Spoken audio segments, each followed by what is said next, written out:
obično glumimo ljude koje ne znamo, ali bilo izazovno, međutim, kažem opet, producentski tim je približio tu ulogu koju treba da odglumim, način na koji treba da odglumim,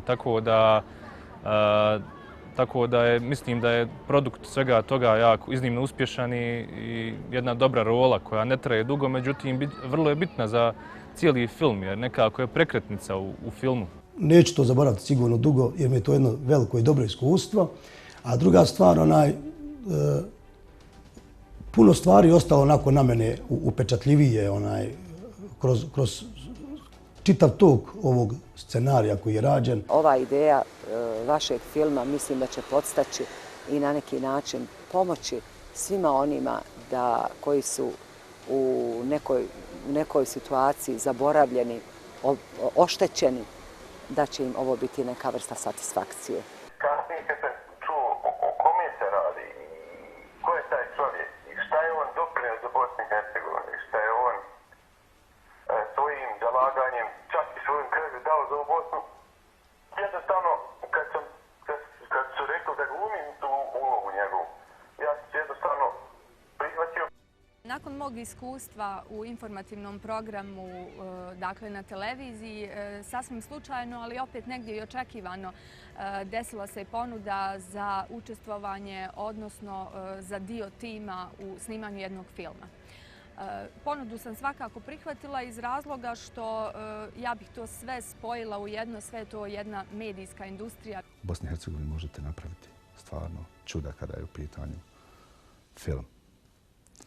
Ideja se rodila jednostavno kada sam čitao članak neki o nekom čovjeku koji živi nakon 20 godina na rubu egzistencije, u siromaštvu.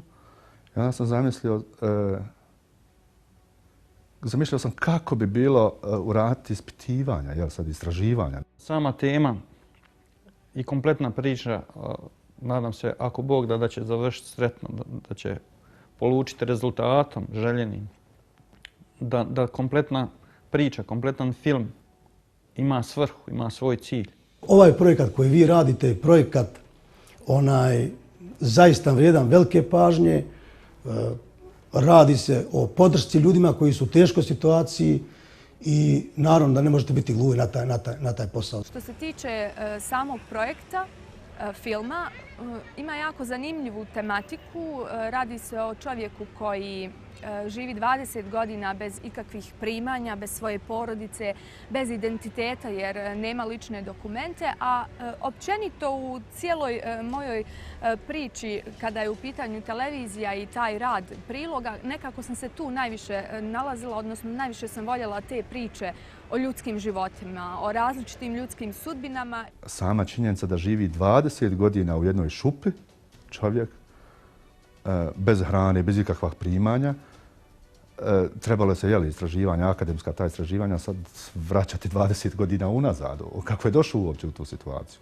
I nekako mi je postalo to vrlo interesantno. Osjećao sam da to moram uraditi od toga čovjeka koji je dao nešto što mnogi, dok je on došao dobrovoljno, što su mnogi otišli odavde i pobjegli i ostalo ono svoje na čemu je rođen to. Jer ovo je mali doprinos što ja mogu dati za toga čovjeka. Taj čovjek u stvari nije iz ove zemlje, tako da je to posebno neobično i posebno bitno u ovom svemu, daje posebnu notu. Udruženje Crni labudovi, ta specijalna jedinica generalštaba Armije Republike Bosne i Hercegovine su bili zaboravili na njega. U stvari, čitavo društvo je bilo zaboravljeno svako na svakoga, jer se nije znalo 96. i 95. našim istraživanjem smo saznali da se svako snalazio za sebe. Ako uzmemo u obzir naš rad, trud, volju, želju da uspijemo, onda vjerujem da će i film biti uspješan. To bi prvenstveno značilo bolji život za glavnog lika ovog filma, s obzirom da čovjek živi u veoma lošim uslovima. To je bio jedan od ciljeva, a svakako to bi značilo dosta uspjeha na svim festivalima na kojima namjeravamo prikazati naš film. Kako ste vi krenuli da snimate ovaj film o Francu, da je svaki dan njegov život nekako ide uzlaznom putanjom. Svaki dan mu je sve bolje, napreduje on. Kad god odete kod njega drugačije izgleda, veselije. Nevjerovatno se uključuju ljudi u njegovu pomoći njemu kako na dokumentima, tako i na samom tom objektu. U stvari, to jeste moja bila želja na samom početku filma. Pored filma, da film bude kako treba, da uspije kvalitetno, prvo je bila na umu da se pomogne tom čovjeku. Ideja da se podstakne i da se opomene javnost, društvo o nekim ljudima koji su od sebe sve dali za ovu državu, za svoju domovinu, naravno domovinu majku, koji su uglavnom, nažalost, poprilično zaboravljeni, zapostavljeni. Njihova prava su na jednoj najnižoj razini. Sve ljude kojima smo se obratili imali smo kao na neki način pomagače, učesnike, saradnike u cijeloj ovoj priči. Bilo ih je jako puno. Evo, ja bih na samom početku izdvojila možda i one koji su nam najviše pomogli, odnosno one koji su najviše učestvovali. Sportsko udruženje Crne munje iz Krajine, zatim udruženje boraca Crni labudovi. Tu je bilo i Federalno ministarstvo za boračka pitanja, zatim Državno ministarstvo odbrane, Hayat produkcija, brojni prijatelji, poznanici. Ovu pjesmu koju ste odlučili, naravno uz moje posebno zadovoljstvo da ste uvrstili u vaš film, me oduševila i zato sam od sveg srca prihvatila na neki način da dam svoju ličnu saglasnost i da podržim vaš film. Svidjelo mi se način na koji treba da se snimi ovaj film i razlog zbog čega se radi ovaj film. Prije svega sjedio sam sa producenticom koja je profesionalno mi objasnila zašto snima ovaj film. Vi ste jednostavno svojom tom skromnošću i tim, kako se kaže, načinom pristupa prema nami, vi ste nas opuštali. Mi smo onda lako radili sa vama zato što ste vi nami dopustili da priđemo, da razgovaramo, da tamo ste se na naš nivo, niste bili više nas. Evo, ja sam režiser, ti, sad kada ja sve reći, htjeli ste prihvatiti savjet i sugestiju i jednostavno meni je bilo zadovoljstvo, također sigurno i kompletnoj ekipi našoj.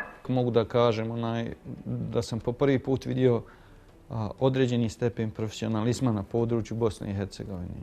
Po prvi put sam vidio tamo neke vaše scene, nešto napisano, plan rada, kako ide koja kamera, kako je postavljena. Biću objektivan i subjektivan u isto vrijeme. Sve mi se dopalo. Dakle, prvo pravi ste profesionalci, uvijek ste tu na vrijeme. Znate onako da objasnite svu priču, da približite. Tako da bilo mi je iznimno zadovoljstvo i vrlo lako sam obavio taj svoj posao i dužnost. Ponosim sa produkcijom i snimateljima i producentom, svim učesnicima. Zaista Crna munja, jedno udruženje iz Cazina, nevjerovatno. Bojim se bilo šta da kažem o njima, evo dozvolit ću neka drugi govore, bojim se da neću šta pogriješiti. Ljudi su nevjerovatni. Ljudi su odradili mi 80% rekonstrukcije filma. Ne znam, samo nadam se kada bude premijera, nadam se da će biti mogućnosti da dođu, da ih dovedemo na premijeru, na neki način da se zahvalim ne samo tim Crnim munjama, nego čitavoj toj krajini, ljudima koji su nevjerovatni. Prema nama vi imate samo jednu obavezu. Znači da tamo gdje budete, ako vas neko upita za Cazin, za Cazinsku krajinu, da kažete kako vam je bilo. To je samo jedina obaveza, znači druge obaveze nema. Crne munje su, ja kao što sam i ranije govorila, to je jedan poseban tim, to su posebni ljudi, krajišnici koji su bukvalno radili na filmu kao da je njihov. Svakodnevno smo bili u komunikaciji s njima, izlazili su nam u susret u svim mogućim našim zahtjevima. Čast mi je bilo što sam mogao koliko toliko doprinijeti sa svojim zalaganjem, da doprinesem da se to njegovo djelo vidi u nečemu. Koliko su posebni momci iz ekipe Crne munje pokazuje jedna situacija, nažalost ne tako dobra, koja nam se desila na snimanju, prebacivajući se sa jednog dijela snimanja na drugo. Jedan od naših glavnih glumaca imao je udes, manju saobraćajnu nesreću i umjesto da se uputi u hitnu pomoć, taj isti čovjek je samo nastavio snimati. pomogao sebi onoliko koliko je mogao, stavio tufer na čelo i nastavio kao da se ništa nije desilo. Moje poštivanje prema tom čovjeku, poštivanje prema vam koji ste došli da to snimite, prema svim mojim prijateljima koji su taj dan snimali, ja u toku dok sam udario, ja sam samo gledao da li ja mogu ovdje da nastavim dalje film. Jer da sad da ja idem tamo da gubimo još jedan dan, 2, 3 snimanja, ne znam šta će biti, ja sam želio po svaku cijenu da snimimo, da uradimo ono zašto ste vi došli, da uradimo to za Franca, da uradimo to za tu ekipu. Tako smo se dobro naradili. Ja ne znam šta je tebi danas pa si nas ovako inspirisano poslao u šumu, u kuću. Ovaj projekat bez producentice ne bi bio ono što je sad. Vjerujem da sve ne bilo ovako da ona nije bila ta koja je imobilizirala ljude s kojima je trebala raditi i način na koji ona dođe i vama to prezentuje.